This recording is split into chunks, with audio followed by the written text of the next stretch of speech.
Welcome to Truth and Company Boxing Podcast for another segment of 20 random questions. I'm your host, John the Truth Dioria, and today's guest is former undefeated world champion and now currently a boxing and MMA trainer, broadcaster, announcer, and commentator, and we can't leave out a mother, Kara K.O. Rowe. How you doing? I'm fantastic. Yeah, I can't leave out mother. That's harder than any of the other above. I was figuring you were probably going to say that's your hardest job. Yeah, 100%. I wouldn't even attempt to try to do it. So we were just talking off air a minute ago. You're a very busy woman. You were actually announcing a show last night, a pro boxing show in Michigan. Yeah, we had a pro show in Lansing, Michigan for the first time in a long time. We've done quite a few MMA shows out there, but now boxing is coming back to that area. Typically, we're in Detroit, often at Motor City Casino, so we had a chance to shoot to the west side of the state. Okay, so now I announced that you're an announcer, commentator, and broadcaster. So who are you all affiliated with when you're doing that? So I've been in broadcasting since 2004. After I won my first title, I was being interviewed quite often. And so one of the sports broadcasters asked me, hey, would you be interested in interviewing other athletes? And so I'm Canadian, so I started with hockey, which is a natural transition. And so I started interviewing athletes and hockey players in the OHL. And then I've been with a variety of different companies. I commentated the Olympics for TSN, which is your ESPN. And from there, I've just done a lot of different things. I've had morning shows. I've had my own radio show. I've done a lot of TV hosting for boxing and MMA. So it's been a variety of different things, from dog shows to car shows. So it kind of started just because of boxing.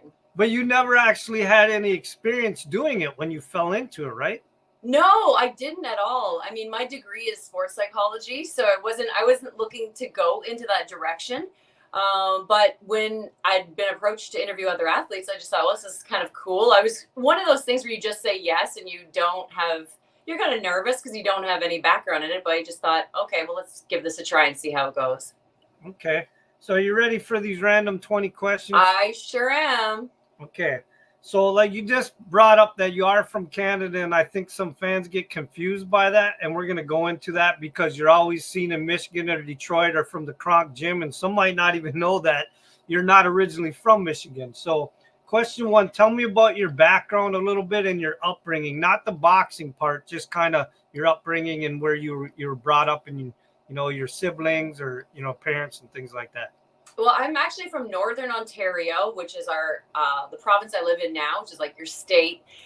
So it's the north. So brought up in a lot of cold, and my mother and my sister basically, and we moved around a lot. So I had to go from I had 5 different elementary schools, 3 different high schools. So, I mean, that's kind of what my upbringing was moving around a lot and just knowing I wanted to be somewhere else. I remember being 10 years old, and we went to Florida for a trip to Disney, which most families do. And I just remember, oh my God, I love it over here. And I remember thinking all the time I wanted to be in the States.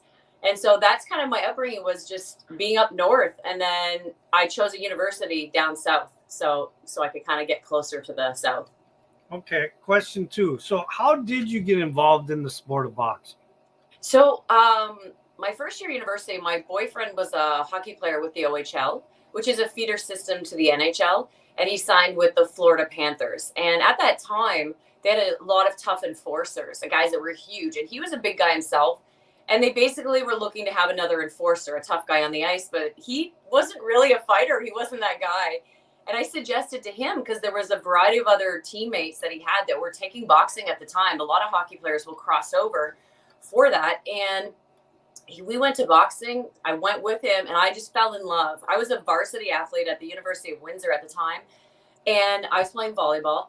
And I left boxing and I was so sore. I couldn't move for like a week. And I remember my back was so sore. My body was so sore. I was like, the challenge was so tremendous that I just fell in love instantaneously.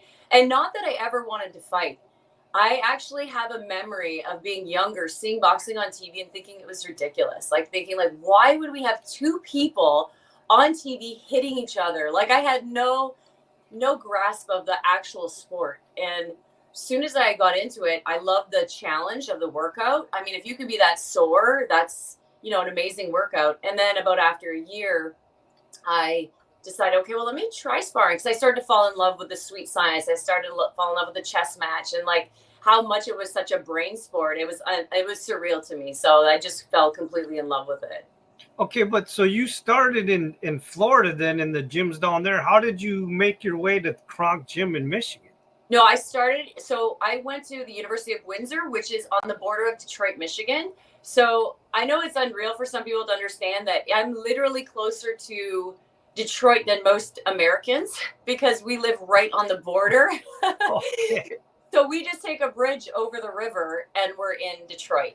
So, and I mean, it was fascinating to me too. When I came to the university, I was like, that's the United States of America, like right there. Like it was really cool to me because I was from the North. I mean, I wasn't near the States. And so I did my first 2 years in Windsor in boxing. And then I went over to Detroit.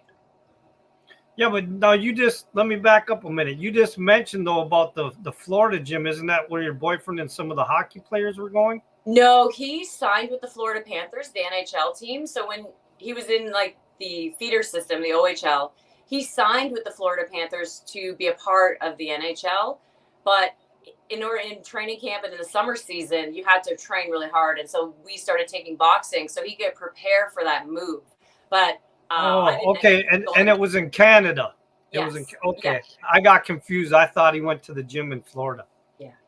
Okay. So then how did you end up in the Kronk Gym though? So when I was in Windsor and we got to the point where I knew when I was a little girl, I knew I wanted to be a professional athlete. Like I was this crazy 5-year-old little girl doing push-ups, sit-ups, squats. Like I was obsessed with being a professional athlete. And I knew that where I was, it wasn't going to take a pro route. And I knew that I had to go to the States for that. And so they're really focused on a rec program in Windsor. And one of my friends, she said, well, let me take you to Detroit and we'll go over there. She was training at a gym called Butzel at the time. And I went with her one time. And from that point on, I was there initially. And then my coach was sick quite often. He was amazing. Keith Jackson was a fantastic coach, but he was sick. And so I was at the point where I needed a coach. I went to a show and I saw the Kronk fighters fight. And I was like, I have to go there. I don't care where they are. I don't care how far I have to drive. I'm like, I want to look like that. That's who I want to be. And then from that point on, I went over to Kronk and I went in myself and just was like, I'm here to train, and I'm in this sweaty basement that the walls are actually leaking and sweating. And, it's so loud. A lot of gyms will hear music. There was no music down there. It was just like sounds of like hitting bags and skipping and like people sparring. It was so intense. I just fell instantly in love. The old school feel of a gym. Yes. Yeah. Completely different. Now there's like, the soundtrack background. So it's very different. So now for people that don't know, you finished up your career 18-0. Like I mentioned, you were a world champion. Now, how did you transition into the MMA world a little bit? Because I know you became a boxing trainer, but you've never actually fought in the cage yourself, though, right? But you just became an MMA trainer as well. Yeah, about 15 years ago. Time is eluding me now. I've been in this sport for almost 27 years. So about 15 years ago, one of my best friends said, hey, why don't you come over and help the guys? Because a lot of guys that were going into MMA were coming from a wrestling background. Like collegiate wrestlers didn't really know what the next move was, and they were transitioning to MMA. And I mean, MMA is very different now than it was. Every year it changes because it evolves. And so back then the hands weren't very good. And so he said, come in here, start teaching my guys how to throw hands. And it kind of just went from there. Like I always loved teaching and I love coaching. So it kind of went from there. It was a different environment too. People are very independent. People are very on your own. Sometimes you're in a gym and people are against each other. It just depends on your team atmosphere and chemistry. And when I went to the MMA world, it was kind of like the team when I was a volleyball player. It was like everyone's there supporting each other. All coaches support each other. It's a different mentality, and I really enjoyed being a part of it and teaching the guys how to throw hands. And I've worked with some of the best strikers in the world now, so it's been really cool. And even the fans seem completely different. Yeah, it's more like WWE. So my husband and son watch a lot in the house, throwback W. And now I really get it. Like it's very similar, and it's even kind of formatted that way in terms of how they present it. You fall in love with the character, and it's a persona. It's a lot different than boxing. All right, question 3. What boxers inspired you in your career? Wow, it's such a funny question because I fell in love with the sport, and I didn't know at the time. I didn't know any fighters. I mean, everyone knew the name Mike Tyson. Everyone knew these big names, Muhammad Ali. Like a lot of the heavyweights, always people knew. And then in my coach, I think he really admired Holyfield, or not Holyfield, sorry, Oscar De La Hoya. I mean, all the heavyweights we love to watch because it's so exciting. But Oscar De La Hoya was one that we watched all the time as a team in Windsor, like my Canadian club. And so I really enjoyed watching him. And I mean, I developed a really great jab and a really great left hook and things like that. So I enjoyed the footwork. I enjoyed how like mentally tough he was. But I think that was who I was exposed to until I was at Kronk. And one of the writers said, she's like the female Tommy Hearns, because I had this long jab, this long, devastating right hand. And at the time, I didn't even know who Tommy was, which is like a sin, especially, but people understand I didn't come from this background, and I didn't grow up watching the sport. I mean, I hear people of my generation always say, man, I grew up watching with my grandpa on the weekends, and I just didn't have that. And so I started researching a little bit more. And then now, I mean, Tommy and I are friends. I love him. I admire him. I tell everyone to go watch his YouTube fights if you want to be inspired. So I think it's come in a variety of different directions. I was in the Klitschko camp. So those guys were so fantastic. Vladimir and Vitaly were just such great people that I kind of started really, there's people that you interact with that you start to like watching them as well. Okay. So I want to go back in history a little bit, and if you don't want to talk about this is fine. But I didn't know much about it, and then I had to do some research on it. So I want to see if over the years there's been an outcome on this. I know it happened like 12 years ago. So question 4, can you tell me about the 3 armed men and you at the Kronk gym that happened like 12 years ago, that situation? Yeah, so it wasn't at Kronk. It was a gym called World's Best that I built. Oh, okay. But was it in Michigan though? Yeah. My spouse at the time and I had we had a gym, and next to the gym we had kind of a loft. So if we needed to stay overnight, if we were training really early, training late, because I lived in Canada, we just had a place for people if they needed to just relax in between training. And so I stayed overnight that night. We did a photo shoot that day for a magazine in Detroit called Our Magazine. And there was a bunch of different people there doing a photo shoot. So I had a morning show at the time. So I said, I'm just going to stay overnight because it was raining really hard. I wanted to make sure it didn't flood. And so just the middle of the night, I heard a thumping, and I thought it was thunder. And I went into the gym side, and the door was, as soon as I went in there, the door was kicked open, and 3 guys came in with guns and masks and stuff and put me on the ground.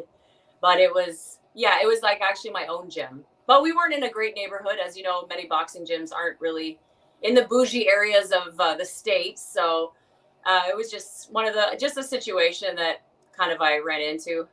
Yeah, and they never ended up really getting anything out of the gym because there was nothing in the gym, right? Yeah, I mean, I think it was weird because you go into fight or flight and you never know how you will respond in one of those scenarios. And I literally remember like yelling at them. It was really crazy because there's 3 guys with guns and me sitting there, on the ground. But I just remember being almost offended. Like I was like, you know how much time and money I dedicate to these kids in this neighborhood, and we drive them, we pick them up, and we get them clothes, and we get them shoes, and we pay their dues, and we give them food. And I guess for me, I was just so offended that anyone would come in there and try and take anything, any little thing that we had.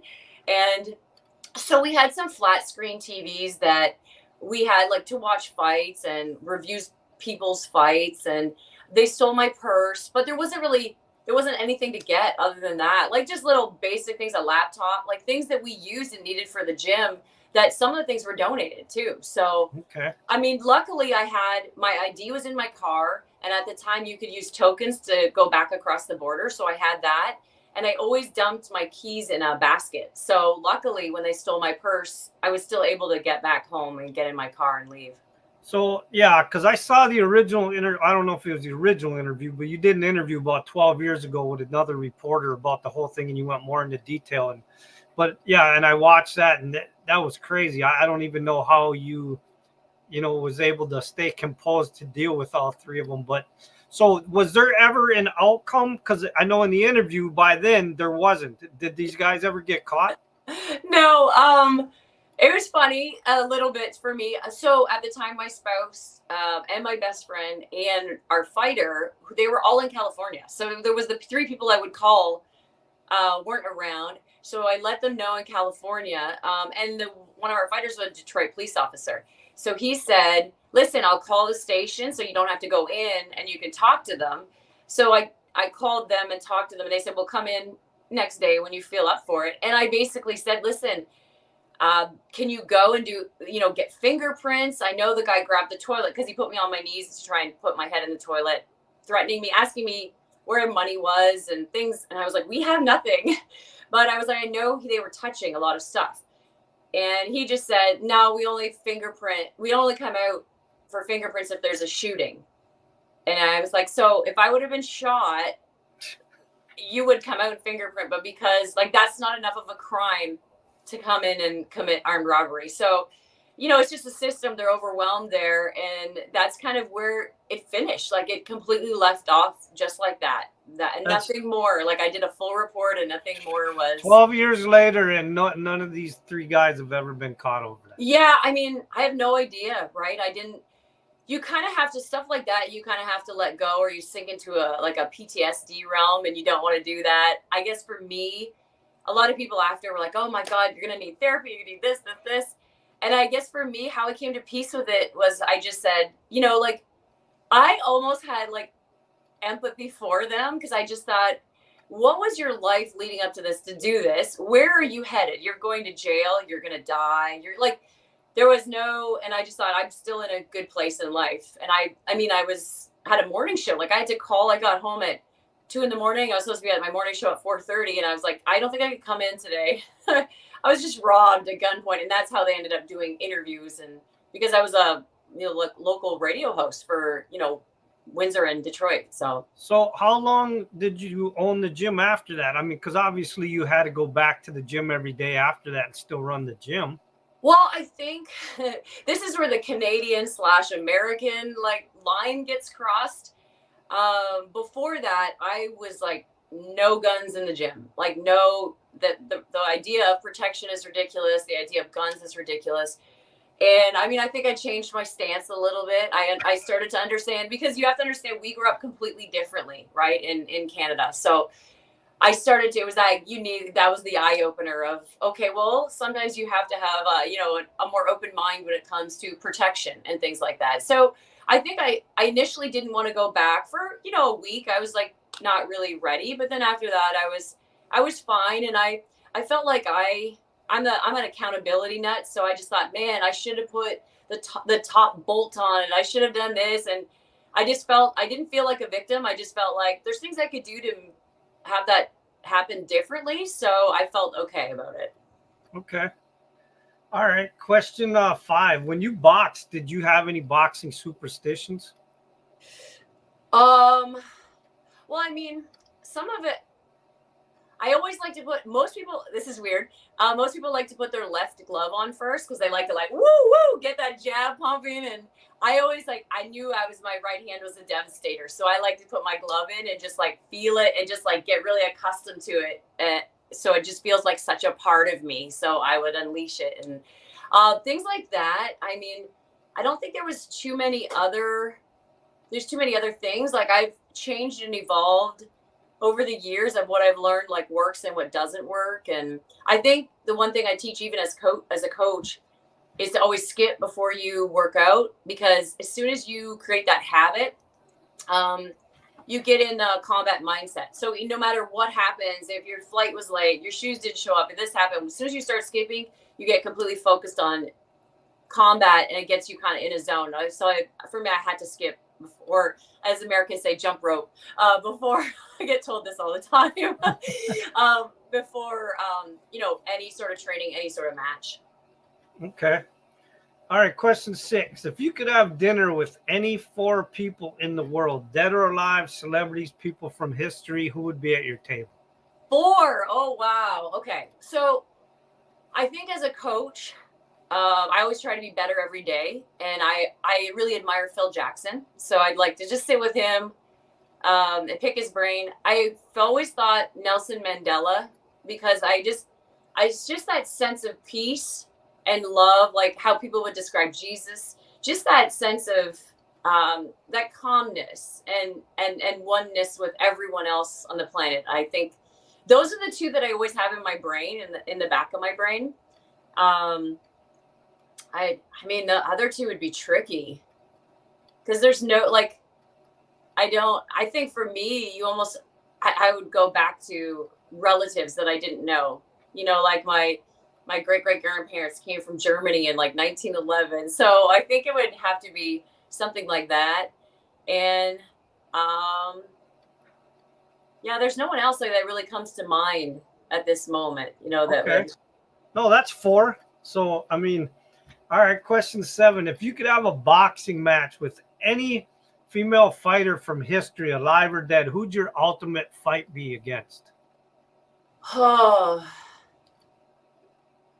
that's a good question. I think it's interesting, because when I was fighting, I mean, Christy Martin would have been fun to fight. She was a scrapper, and I was a boxer, like a boxer puncher. She was a little bit more of a scrapper. That would have been an ultimate challenge, because I think, fighting's more about your opponents than anything. There was always, for some reason, tension in my time with my promoter when Mia St. John was fighting, because it was, there was the frustration at the time as a woman that, like, not people, we weren't given a lot of opportunity. And back then it was more, who's getting these opportunities and why are they getting them? And I think that's where there was frustration back in the pioneer days that a lot of us went through. What about you and Lucy Riker? Lucia Riker. I mean, I never thought about it, because we were kind of teammates. So I was with Emmanuel Stewart, so was she. She and I we went to Mississippi together to see Layla Ali and Christy Martin fight. That's actually where I fell in love with Ann Wolfe as a fighter, to be honest. Like, because my frustration over my career was girls fought differently often. And I was trained more like a male fighter. I mean, I fought like my Kronk teammates, and I would spar my teammates who were, throwing these perfect, beautiful punches, and you could counter and you could slip and you could have a lot of fun, like slipping and dipping and bobbing and weaving. And then I would get into a fight and I felt like, am I playing lacrosse? Like, what's happening right now? And so there's these shots that you don't see coming. There's looping shots. There's this. So I think for me, that's when I saw Ann fight, I was like, man, she fights like a dude. I love it. Like that, little short shots, crisp. So Lucy and I went on that trip. We went on a couple of trips together. We were at, separately, we went though, close to the same time, Lennox Lewis training camp in the Poconos. So I've never really thought of her as an opponent. It was more, she felt like, one of the pioneers, one of the people that kind of came before me. And, she was struggling at the time to get fights. And I wish that her and Christy would have fought. That would have been a great situation. Layla Ali and Ann Wolfe, like there was a lot of like really good matchups that I wish would have happened, but no one that I saw myself fighting. Okay. Question 8. What's something that you're very passionate about besides boxing or MMA? Other than being a mom, I think just I've done a sports psychology degree, and I've done life coaching courses, and I coach a lot of fighters, and I feel like it's deeper than boxing. Like this is so much more. This is people that write me and say, God, you're such a blessing, or you've saved my life, or you've it's, for me, it's more about what I can do for other people, how I can help people achieve their dreams. I feel like that's what's made me a good coach is I've accomplished my own things in broadcasting and boxing. I don't have to live vicariously through my athletes. I want it for them so desperately. Like I want them to see their potential. And that's kind of what I've always been passionate about. I also, truthfully, I like, a couple times I go to high schools, and I love working with special needs doing boxing. I know we're going back to boxing. You said other than boxing, but it's just no, that's fine. Seeing like those with maybe Down syndrome or autism or any sort of like difficulties in learning, and they do boxing, and they like throw on gloves and they hit the pads, or they hit like a body shield and stuff, just to see them come alive. I'm really in love with doing stuff like that. That's cool. All right. Question 9. Can you tell me an interesting story out of your boxing career? Well, I think what people find the most interesting is that I went down to Kronk and didn't think anything of it. And I walked in there with a bunch of guys and just worked my butt off and trained. And I would say one of the interesting things to come out is everyone was always surprised. Like, didn't you feel weird being a female? Didn't you feel weird being white? Didn't you feel weird being Canadian going to this gym? And I was like, I just was never, I feel like a big difference in Canada is we don't really, I've never really been brought up to think that there's anything different. Like we're all different, but we're all equal. So it never entered my mind that it was strange. And then people would often say that to me. And I remember Milton McCrory, he was a world champion out of Kronk. And I remember the one time he was saying, man, people kept asking me like, who, that white girl from Kronk, she could fight. And they would go on, and he was like, we don't have a white girl. And they kept going on, no, we don't have a, and I'm thinking like, did Milton forget about me? He was like, oh, he's like, I forgot you were white. And I was like, it was just such a cool thing for me, because I know so many people alluded to the fact that it was weird that I was white going down in there. And I just didn't see anything different. Like, these were my brothers. These were my teammates. Like, this was just, we all were there to make each other better. And so when it was kind of confirmed from my teammates that like, I was just their big sis, like it wasn't a big deal. I think that was a cool moment for me in my entire boxing career. It was really cool. I'd say the only other one was Billy Crystal was down in the gym because people wanted to see Kronk Gym, and he was just down there. And it was funny, you're seeing this big celebrity, this big movie star, and they're just more in awe, like Aretha Franklin coming to my fights. Oh, that white girl can fight. Like, it was like, you don't, you don't really, I don't think you really process these things till, years later when your career that's in the past and you look back, you're like, yeah, that was pretty cool. There was a lot of cool stuff that happened. Nice. Question 10. Did you suffer any injuries due to the sport of boxing? I mean, I think, yeah, in sport in general, I had a really bad back. That's what my career was.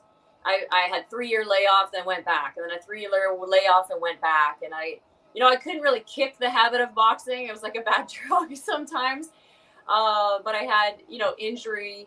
But I think a lot of that was more, I think it's a generational thing, to be honest, because being a coach now and what I went through as an athlete was completely different. Like, I feel like when I was an athlete, deprivation and suffering was more of like the recipe for sport. I don't care like what sport it was. It was no pain, no gain, no water breaks, no rest, no days off. Like, that was the mindset, right? And I think a lot of my injuries were due to that. Like I remember my coach, Javen Sugar Hill, who trains Tyson Fury. If I worked with anyone else, he would say, listen, she overtrains all the time. She trains too much all the time, because I was of the mindset of like, just keep working harder. You get better, you get better, you get better. And I think some of the things were like working with MMA guys now and wrestlers, and these guys cut 20 pounds to fight, which is absurd. Like boxers, we didn't do that. You're 5-10 pounds out of range. You're not killing yourself for a week straight to make weight, 20-30 pounds. And so but I do realize the importance of hydration. I do realize the importance of rest. I do realize all recovery days. I mean, recovery is such a big part of our world, like our sports world now, I mean, I'm sure even NBA players would say that there's a massive difference. They may have had a chiropractor or massage therapist on hand, but they weren't taking cold tubs and doing all the things that we do now to really honor our body and what we're putting it through. So I think a lot of injuries were just that. I was head-butted in sparring one time. Every time I hit this one girl with a right hand, she would put her head down and I got right across the nose, like a headgear right to the nose. And my nose is still a little crooked. And they always said, well, you can fix it once you're done boxing. And I'm like, I don't know when I'll be ever done boxing. So that'll have to wait. All right. Question 11. How did you celebrate when you won the world title? So, for me, it was different. I think for women, maybe now it's different. DAZN is doing so much with women. I think Salida Promotions, pushing with Clarissa Shields. There's a lot of women that they win titles and it's great. And, they feel like a champ and they do the tour on morning shows and they get paid. I mean, I made $0 and I literally just felt like, what did I just do this for? I didn't feel... Yeah, it was a really different experience than what maybe a male world champion would go through. I literally came home and then the next day after I was like, what now? I spent all my time and all my energy. I postponed doing a PhD to train for title fights. And literally I'm sitting here with this piece of hardware, which is cool, but it's nothing as a woman. The fight wasn't on TV. So you don't even have that type of bargaining power when it comes to your purse. So I think for me, it's a sadder story where it was I was just kind of depressed, if anything. I think a lot of athletes go through depression because you work so hard, you're so focused on that one goal and then it's done. I mean, you'll see this when people, after they get married, after a wedding day, they're like, what now? I've been focused on this for so many months, so many years. So for me, it was more of a reevaluation. What now? I'm not sitting here with 6 figures in my bank account and I'm not doing a tour or asking for a book to be written. It was just very different. And again, I have to always tell myself, at the time, you can't foresee what it could do for you. And I know with Emmanuel, he was always let's just get your titles and get out. And you can go you at that time, you'll have a name and you can sell cars or you can sell houses or you can, do something with your name. So he was telling me something at the moment that I didn't get. Because obviously Emmanuel Stewart was wise. He understood so much more than what we knew, the information we were receiving at the time. And he was right. It literally, for women, especially at that time, it was, get your titles, get your name out there and utilize that as a platform for something else. But for me, it wasn't like a man making a ton of money, feeling like he was on top of the world. It was very different. Okay. Question 12. What animal best fits your personality? Ooh. God, what? I have no idea. That's tricky. Whatever animal is very competitive but very loyal. I don't know. So I can't really maybe answer. a tiger. Yeah, I mean, I just don't rest enough. Wildcats sleep for 18 hours. I wish. All right. Well, you brought up Emmanuel, and he's in the next question, and I just wanted to confirm. And you already said that Sugar Hill was actually your trainer, but I know Emmanuel was also involved in your career too. So, question 13: what kind of relationship did you have with trainer Emmanuel Stewart, and did you learn something from him that you use now as a trainer? Wow, I think Manny was someone.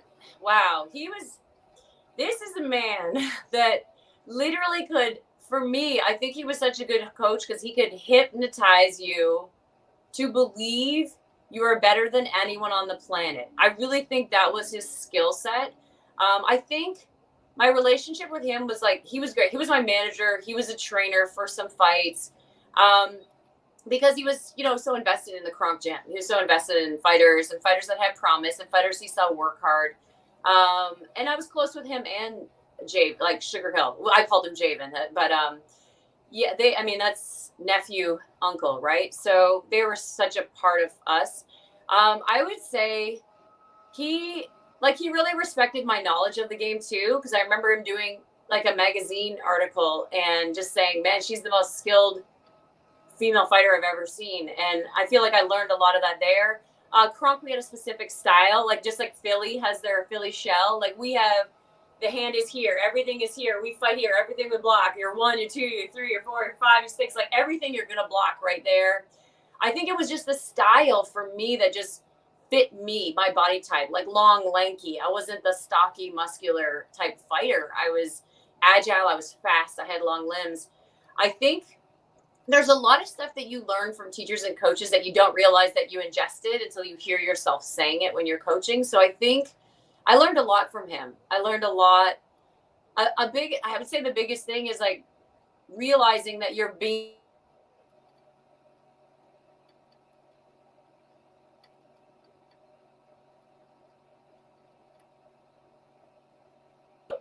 Sorry. Realizing what? My phone. Someone called my phone.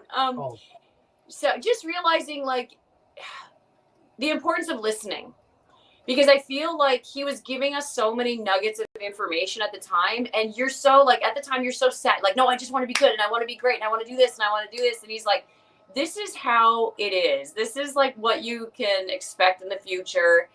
And I just think there was a lot of things he said that, that people at the time weren't taking in, and they realized later, like, man, he was right. A lot of people say that with their parents, like, my mom was right, or my dad was right. He was that figure for all of us. And for those that listened, you went in a really great direction. For those that didn't, it was a bumpy road. You got there eventually, but you just didn't take the wisdom he had. So you feel that you got quite a bit of wisdom from him and you utilize that in your training now? Yeah, 100%. Like, I realized there is a difference of how to coach. You catch more, bees with honey and flies with honey. I just saw the way he lifted and elevated people, because there are a lot of coaches out here that really focus on the like demeaning aspect and like putting people down and think, oh, that'll make them better. And I'm like, but the amount of people you're making better is very minimal, and he was very also invested in making people's lives better. It wasn't literally all about boxing. It was about life. It was really, I saw him. We went to Mississippi together. He cornered me we had a fight in Laughlin, Nevada. Like we spent a long time together. We were in a couple of training camps together. He just was always trying to make people's lives better. It wasn't just about boxing. A lot of people didn't realize it at the time, because you kind of really tunnel focus when you're in boxing, but you don't realize a lot of the information is for your life. And I feel like that's a big thing that I would take away moving forward. He was so positive. So question 14. Now I know that you've had some interaction with the YouTuber influencer boxers. So question 14, what is your opinion of the YouTuber and internet influencers getting involved in the sport of boxing? I think I go up and down. I think that 100% they do drive a new audience. So one of my fighters who was actually a fighter first, we had an opportunity. He was one of my MMA fighters. We had an opportunity to box at the Staples Center in California. And it was a YouTube show. And it just equally, as a lot of these people have never watched boxing, I equally did not know these YouTubers that were on. Like, this is like Logan Paul and KSI. I had no clue who these people were. They were the main event. And I was backstage after we fought. My fighter was Josh Bruckner. And we fought, we won, we came out. I was in the back, and I've been in tons of fights at this point. And I've been in a ton of UFC fights as well, which is a packed crowd. And the crowd, I thought I was at a Taylor Swift concert. Like, because I've been to one before. I had a morning show on a country station. We took listeners to Taylor Swift. And it was like, I remember thinking like dogs within a 50-mile radius are like peaked up because the screams were so loud.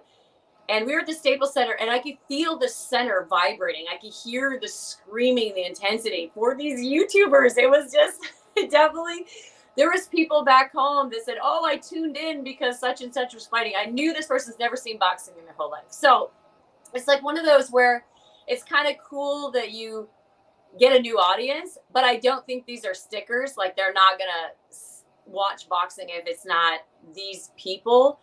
I guess my only gripe would be that I feel like some of the major platforms give them so much attention, and it's frustrating for me knowing myself, but also fighters, and I've seen fighters over the years, like the amount of grind and determination and grit that you have to go through to train for these fights and get ready. They don't publicize these guys enough and give them enough love and attention on any of their social media platforms, any of the TV platforms. But the amount that these guys get, it's almost like a slap in the face to all the people like me that were big time fighters. We were in the grungy basements. We weren't in like bougie places like Puerto Rico training with the best trainers and the like strength and conditioning coach, this. We were just, doing the hard stuff. And if you're seeing someone else just be given these amazing broadcasting platforms for exposure, I think that's hard. I know the YouTubers on the other side, well, we're bringing attention to the sport. I understand that. I understand all aspects. I understand the platforms that say, well, these guys get attention, so we're going to do more for them. Like, it brings us numbers. I get it. I get every kind of side's plight, I guess. Okay. No, I definitely agree with you about the guys that aren't getting the attention that deserve the attention because they've already put in the work, and then these guys just show up out of nowhere, and because they had a YouTube name, they get put on TV right away, and they get world trainers right away and all this stuff, and it's like, seriously, they can't even throw a straight punch. Yeah, I mean, it's been like, I think of guys, like even kids that I trained with that, we're sitting at 200 amateur fights. They've been through it, and then they may be fighting for nothing. Unless you're a gold medalist, like you're an Olympian, you may be fighting for nothing for a long time in your career, trying to go through the pains of, you have to sacrifice for boxing, and you can't really work a hard job, and you have no money for you and your family. It's like, to see what they go through, and then, just kind of being given these fights, and then the amount of money. And I know what they're going to say is, well, I bring these fans to the table, I deserve this money. And I mean, that's where I don't blame the YouTubers. I would never blame them. It's not them that's giving them this opportunity. They're creating their own opportunity, so to speak. But I think that's what's changed in the culture now is when I was training and fighting, and I was at the Klitschko camps, and, Vernon Forrest, and I was with, Lennox Lewis and all these people, you couldn't have a camera or video or this, that. And now it's literally like fighters are almost forced to put their entire training camp online. Like, this is here's my strategy. This is my strength. This is my weaknesses. This is what I do because I have to do this to get attention. I have to do this to get fans, to get money. So it's like, we're in a really weird place that the onus is taken off of promoters a lot and is put on the individual fighter. So it's not enough you have to train 6 hours a day. You have to be getting on board with your social media accounts and generating that fan base. And that's kind of what it's created for the athletes.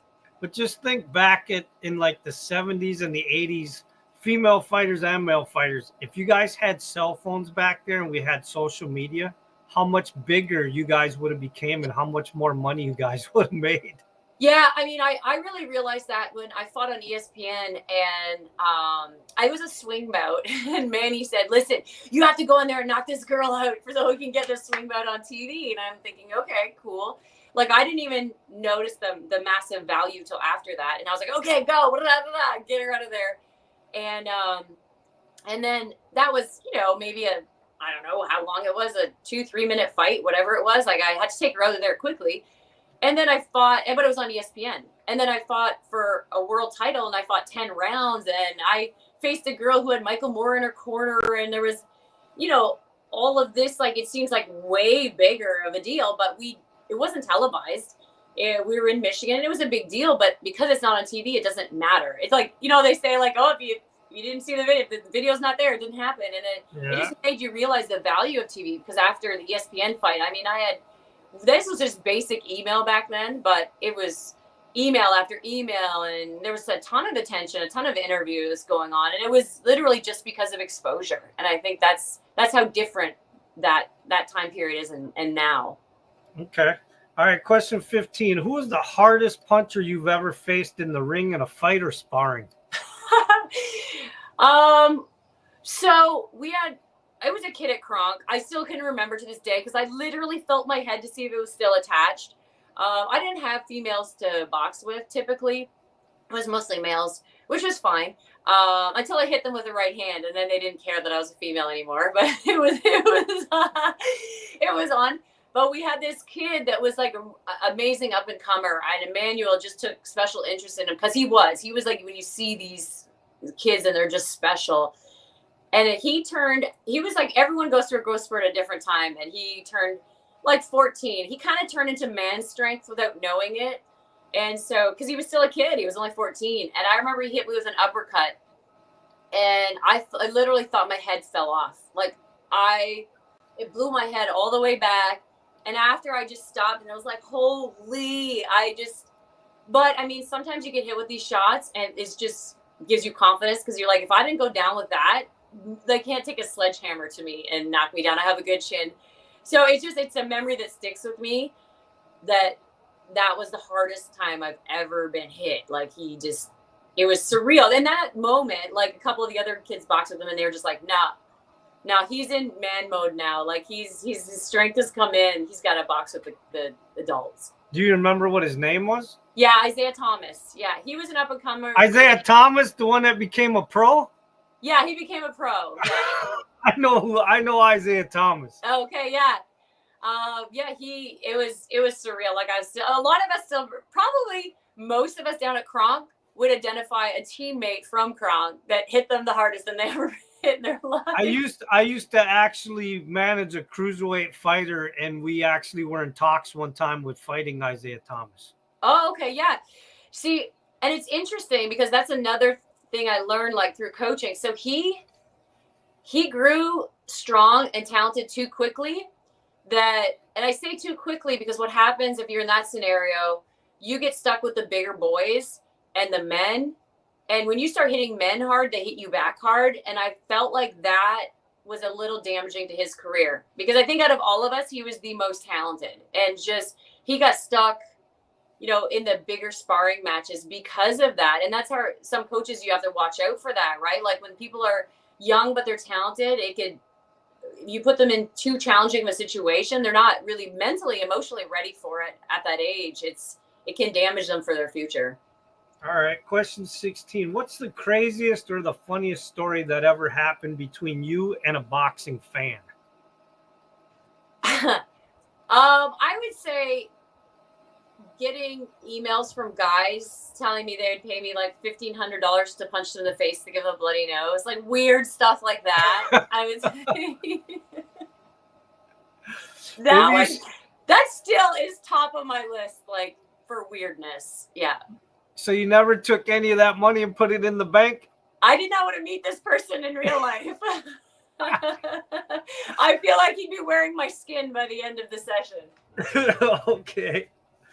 All right, question 17. If you could win a trophy or an award in something other than boxing or MMA, what would it be? Mom of the year? I know, so cheesy, but I like give anything I do 110%, including being a mom. So I think I've won a lot of, community awards and stuff in my city, and I'm it looks like I'll be inducted into the Hall of Fame next year. So I think that's my biggest priority. I think when I get coaching awards, because for me, that means that I made a difference in someone's life. So I'm very Canadian mentality. It's never about me. It's always someone else and what I could do for somebody. Okay. All right. Question 18. If you could be any flower, what flower would you want to be? What are these questions? Any flower. I have this memory of being at the gym that I built, and it's a rougher neighborhood and kind of dilapidated houses, and there was like a lot of weeds growing that people didn't take care of. Like the bylaw officers had way more important things to worry about than, lawns. And I just remember seeing this gorgeous, I don't even know what it was. It was this gorgeous, like orange flower that grew up amongst all these weeds and destruction and dilapidation. And I just remember thinking, like, that's always what I want to be. I always want to like rise above whatever situation I'm in and still shine and bring something good to the world, where like that, just looking at that flower made me, oh wow, things aren't so bad. So I still have a memory of that flower in my mind. Okay. Question 19. What is a pet peeve that you have? Several. I think like today's day, I don't, there's a couple things like lack of accountability and victim mentality. I feel like when I train people and they give me 101 excuses, I'm not down for that. I like when people come into the gym and bring, so in general, if you go to your job and you bring any sort of toxicity from what's going on in your life, that is my pet peeve. If I'm going through Tim Hortons, I don't want to get an attitude from the person and someone says, oh, well, you don't know what they're going through. I don't care. They're in their job. They're in their job. Punch in. And you can deal with that when you get out of your job. Like you take on a role. Like when my fighters come in and they're like, my girlfriend did this or this. I don't care. Leave it at the door. You come in here, you get focused. I don't want to hear about what's happening out there. Like learn how to shut that off and focus on your job, right? And so I think just everyone feeling like they have this excuse to behave and act in any sort of way, you don't. Like you don't. That's like my ultimate, you know what I mean? Trust me, as a parent, you're gonna have bad days. You don't get to take it out on your kids. You still have to be a good parent to them. You still have to be a good coach no matter what's going on. You have to be a good athlete. You know, like I mean, in broadcasting, I could be, when I had a radio show, they started a texting platform, and you could get the most heinous text when you're sitting here doing a show and you're trying to interview someone and you're trying to stay in this like focus. You're getting stuff like, I hate your laugh, or like someone will text in a racist comment, or someone will do that. And you have to be just focused on your task at hand. You know what I mean? If a surgeon went in to do your surgery and he was upset that his kid stole his wallet, like, no, he has to be focused. And I feel like that's probably my ultimate is like people feeling that they don't have to, stay in their lane when they're at kind of their job or when there's a task at hand. Okay. Question 20. What is something that your boxing and MMA fans don't know about you? I'm pretty open. So that's a tricky one. Something that they don't know about me.